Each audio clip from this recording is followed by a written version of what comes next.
శ్రీరాముణ్ణి రక్షించటం కోసం ఆంజనేయుడు పంచముఖునిగా మారిన వైనం రామాయణంలోనే కనిపిస్తోంది.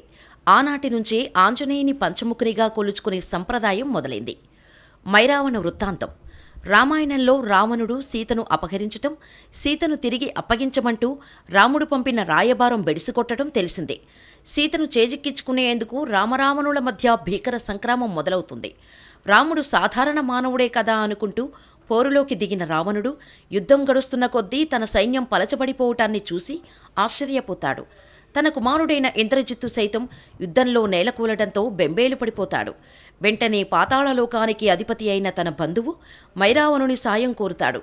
మైరావణుడి నుంచి రామలక్ష్మణులకు ప్రమాదం పొంచి ఉందని గ్రహించిన హనుమంతుడు వారి చుట్టూ ఎంత కాపలాను ఉంచినా అందరి కళ్ళు కప్పి రామలక్ష్మణులను పాతాళలోకానికి అపహరించుకుపోతాడు మైరావణుడు. హనుమంతుని పయనం.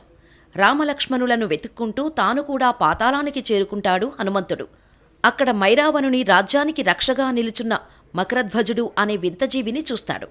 ఇంతకీ ఆ మకరధ్వజుడు మరెవరో కారని, తన శరీరం నుంచి వెలువడిన స్వేదాన్ని ఓ జలకన్య గ్రహించటం వల్ల జన్మించిన తన కుమారుడేనని తెలుస్తుంది. అయినా ఉద్యోగ ధర్మాన్ని అనుసరించి మకరధ్వజుడు హనుమంతునితో యుద్ధానికి సిద్ధపడతాడు.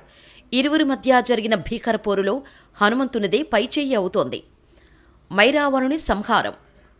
మైరావణుని రాజ్యంలో ప్రవేశించిన ఆంజనేయుడు అతనితో యుద్ధాన్ని ఆరంభిస్తాడు.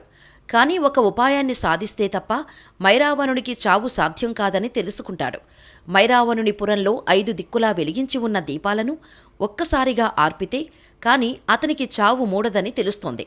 అందుకోసం తూర్పు, పశ్చిమము, ఉత్తరము, దక్షిణము, ఊర్ధ్వముఖం ఇలా 5 దిక్కులా 5 ముఖాలను ధరించి 5 దీపాలను ఒక్కసారిగా ఛేదిస్తాడు. పంచముఖాలతో పాటుగా ఏర్పడిన 10 చేతులలో ఖడ్గం, శూలం, గద వంటి వివిధ ఆయుధాలను ధరించి మైరావణుని అంతం చేస్తాడు. అతనే పంచముఖాంజనేయుడు. పంచముఖాల ప్రాశస్త్యం. 5 అనే సంఖ్య పంచభూతాలకు సంకేతం. 5 కర్మేంద్రియాలతో మనిషి ప్రపంచంలో మనుగడను సాధిస్తూ 5 జ్ఞానేంద్రియాలతో ఈ సృష్టిని అర్థం చేసుకుంటున్నాడు. అలాంటి 5 సంఖ్య గురించి చెప్పేదేముంది? స్వామివారి పంచముఖాలలో ఒక్కో మోముది ఒక్కో రూపం. తూర్పున ఆంజనేయుని రూపం, దక్షిణాన నారసింహుని అవతారం, పశ్చిమాన గరుడ ప్రకాశం, ఉత్తరాన వరాహవతారం, ఊర్ధ్వముఖాన హయగ్రీవుని అంశ. అలాగే ఆ 5 ముఖాలు తన భక్తులను 5 రకాల అభయాన్ని అందిస్తూ ఉంటాయి. నారసింహముఖం విజయాన్ని, గరుడ రూపం దీర్ఘాయుష్ని, వరాహము అష్టైశ్వర్యాలని, హయగ్రీవుడు జ్ఞానాన్ని, ఆంజనేయ రూపం అభిష్టసిద్ధిని కలుగజేస్తాయి. ఇంతటి శక్తివంతమైన అవతారం కాబట్టి రాఘవేంద్రస్వామి సైతం ఆంజనేయుని పంచముఖ రూపంలోనే దర్శించారు.